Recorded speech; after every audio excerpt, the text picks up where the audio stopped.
Hello friends, welcome to my channel small happiness. तो मैं आपको बता दूं, जो मैंने मेहंदी लगाई थी ना पिछले वीडियो में, तो मैंने बताया नहीं था कि प्याज और लहसुन का जो मैंने रस डाला था उसके क्या फ़ायदे होते हैं बालों में लगाने से। तो मैं आपको बता देती हूँ कि बालों में प्याज और लहसुन का रस लगाने से बहुत फ़ायदा होता है और बहुत अच्छा रिजल्ट मिलता है लगाने से। एक तो बालों में मतलब शाइनिंग आती है फर्स्ट नंबर, और सेकंड नंबर बता दूं मैं, और मतलब सिल्किन बाल हो जाते हैं, शाइनिंग आती है, सिल्किन हो जाते हैं और बालों की ग्रोथ होती है अच्छे से। और जो सिर में कोई भी इन्फेक्शन होता है ना, जैसे फुंसी वगैरह हो जाती है या फिर किसी की खुजली वगैरह चलती है, तो वो दूर हो जाती है। प्याज और लहसुन के बहुत सारे फ़ायदे हैं। मैं यूज़ करती रहती हूँ। और हालांकि जो प्याज और लहसुन का रस है ना, मैं तो वैसे ही नॉर्मली लगा लेती हूँ। ज़रूरी नहीं है कि मेहंदी में ही डाल के लगाऊं। मेहंदी तो खैर कभी कभी लगाते हैं, महीने 2 महीने में जब भी मन करता है या फिर बालों को ज़रूरत महसूस होती है तभी लगाते हैं मेहंदी। लेकिन ये मतलब प्याज और लहसुन का रस तो सप्ते में मैं एक बार तो यूज़ कर ही लेती हूँ कम से कम। तो उससे मतलब सिल्किन बाल बने रहते हैं, ग्रोथ भी अच्छी होती है। और ग्रोथ अच्छी करने के लिए आपको बालों की मसाज, मतलब जब भी ऑयल डालते हैं तो अच्छे से मसाज करनी चाहिए। मैंने दिखाया था कि मतलब मैं इतनी मसाज करती हूँ हल्के हल्के हाथ से कम 10 या 15 मिनट तक ऑयल लगाने के बाद। इससे क्या है कि ब्लड सर्कुलेशन मतलब बना रहता है और बालों की ग्रोथ होती है। तो इस वजह से मतलब बालों की मसाज भी करते रहना चाहिए। और ये सब भी जो प्याज और लहसुन का है वो आप भी यूज़ करके देखना और फिर मुझे कमेंट करके बताना कि आपको कैसा रिजल्ट मिला। मैं भी अभी दिखाऊंगी आपको कि मेरे बालों में कितनी शाइनिंग है। और आप भी देखते रहते होंगे, वैसे भी नॉर्मल वीडियो में दिखता है कि मतलब अच्छे से मतलब शाइन करते हैं मेरे बाल। तो ये था बालों के बारे में। अब थोड़ा बहुत काम है वो कर लेती हूँ मैं। तो चलो करते हैं जो भी काम है अपना। अब पहले तो मैं ये पॉट है इसका पानी चेंज कर देती हूँ। और गर्मी इतनी हो रही है बहुत ज़्यादा, देखो कितने सारे पसीने आ रहे हैं, पसीने बह बह के जा रहे हैं गर्मी के मारे। इतनी उमस हो रखी है। और देखो शायद 1-2 दिन में बारिश आ जाए। ऐसी गर्मी तो जब ही होती है जब बारिश आने वाली होती है। कूलर भी कोई असर नहीं कर रहा है और ना ही एसी। एसी में थोड़ी बहुत देर तो ठीक लगता है, फिर बाद में तो ऐसे नॉर्मल सा ही लगता है कि जैसे चल ही नहीं रहा हो। और कूलर का तो पता ही नहीं चल रहा कि आजकल की मतलब कितना चल रहा है नहीं चल रहा, सब बराबर है। इतनी बहुत ज़्यादा गर्मी हो रखी है। बारिश आएगी तो थोड़ा थोड़ा सुकून मिलेगा। और अब मैं इस पॉट को साफ़ कर देती हूँ, इसका पानी बदल दूँगी। पहले इसको साफ़ कर दूँगी अच्छे से और फिर दूसरा पानी भर के इसको रख दूँगी। और पिछले वीडियो में देखा होगा आपने कि मैं इसमें गुलाब के फूल डाल देती हूँ कभी कभी, तो ये दिखने में और भी सुंदर लगता है। गुलाब के फूल डाल के एकदम बहुत सुंदर लुक आता है इसका। और अब इसको मैं टेबल पर रख देती हूँ।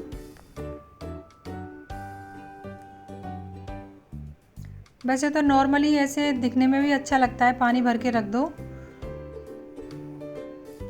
और अब ये मटके को भी साफ़ कर देती हूँ मैं।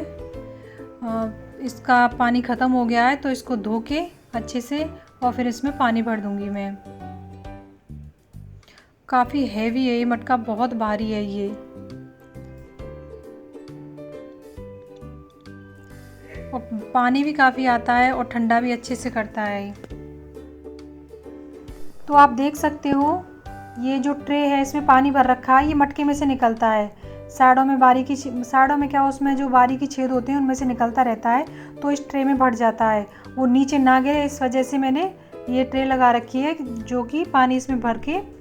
और देखो ये मैंने जुगाड़ कर रखा है, तो इसमें छेद करके ये पाइप लगा रखा है पतला सा, जो पानी है निकल के वो बोतल में भर जाता है। नीचे बह बह के नहीं गिरता, नीचे नहीं गिरता जो बार बार मुझे पोंछा लगाना पड़े या कुछ भी। तो इसमें बोतल में भर जाता है और फिर काफ़ी दिन में जाके बोतल भरती है, कम से कम 15-20 दिन में जाके, इतना मतलब कम कम पानी निकलता रहता है। तो फिर मैं इस पानी को फैला देती हूँ, बोतल भर जाती है तो। अब इस पॉट को, स्टैंड जो पॉट का स्टैंड है, इसको भी साफ़ कर देती हूँ मैं। और ये मटका मैंने रख दिया है और ये मटका भी पानी भर गया है। अब इसको ढक के मैं रख दूँगी। और ये मटका है ना, मैंने पॉट के स्टैंड पे रख रखा है। पहले मैं इस पर ये जो पॉट था वो कछुए वाला वो रखती थी मैं, पर लेकिन मुझे मटके के लिए दिक्कत हो रही थी तो फिर मैंने मटका रख दिया इस पर। वो पॉट स्टैंड उठा के मैंने वहाँ पे रख दिया है टेबल पर। तो देखो इसमें से पानी थोड़ा थोड़ा निकलता रहता है, वो ट्रे में इकट्ठा हो जाता है। ये वो ट्रे है जो गमले वगैरह के लिए गमले के नीचे लगाते हैं ना, वो वाली ट्रे।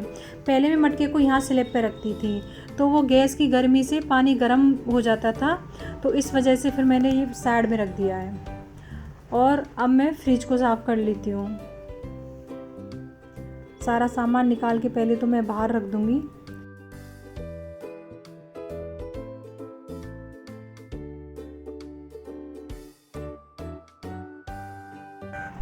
और ये सारा सामान बाहर रखने के बाद इसके जो बॉक्स हैं, फ्रूट बॉक्स हुआ और ये वेजिटेबल बॉक्स है, इनको भी बाहर निकाल के रख दूँगी, किचन में रख दूँगी मैं इनको धोने के लिए। और फिर इनको अब धो लेती हूँ मैं। सबको धो के और फिर सूखे कपड़े से पोंछ के साइड में रख दूँगी, जिससे कि ये सूख जाएंगे। और फिर उसके बाद मैं फ्रिज में लगा दूँगी इनको।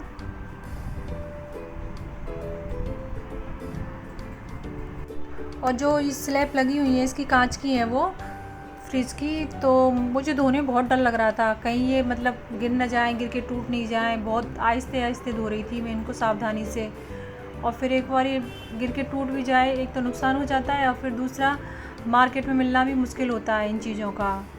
एक बार जो फ्रिज के साथ जो चीज़ें आती हैं ओरिजिनल आती हैं, और लेकिन जो बाद में फिर ख़रीदो लगाओ कोई भी चीज़ सही, तो कोई भी मतलब लोकल या ओरिजिनल की कोई भी गारंटी नहीं होती। अधिकतर तो लोकल ही मिलती हैं, तो इस वजह से आराम से धो के इनको साफ़ कर रही हूँ मैं। और हाँ, मैं आपको बीच में बोल देती हूँ, लास्ट में मैं भूल जाती हूँ, मुझे ध्यान नहीं रहता। अगर वीडियो आपको अच्छी लगे तो लाइक कर देना और शेयर कर देना, कमेंट करना। अगर चैनल पर नए हो तो चैनल को सब्सक्राइब करना।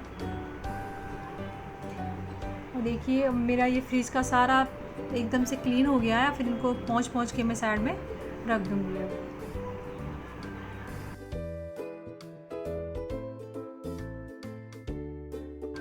और जो भी ये सारे फ्रिज के पार्ट्स थे मैंने धो के हवा में रख दिए थे सुखाने के लिए, तो ये सूख गए हैं। तो अब मैं इनको सेट कर दूँगी। फिर जो भी सामान है इसका वो सारा फ्रिज में रख दूँगी मैं।